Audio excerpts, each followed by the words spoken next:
Introduction to networks. We had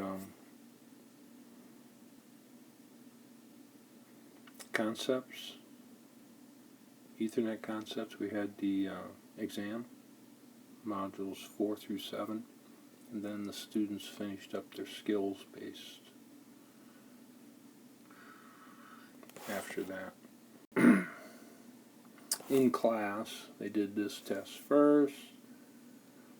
They could get started as soon as they came in.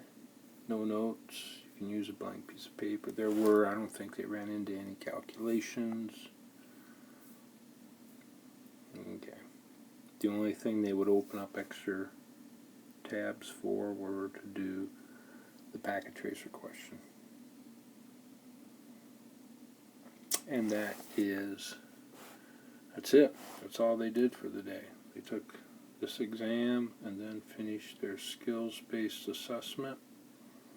And what they're working on, they need to finish up chapter 9. There's some packet tracers for chapter 9. And we'll take a brief look at chapter 10. So we finish up ARP, Address Resolution Protocol, and then we get started on configuring routers. And that's it.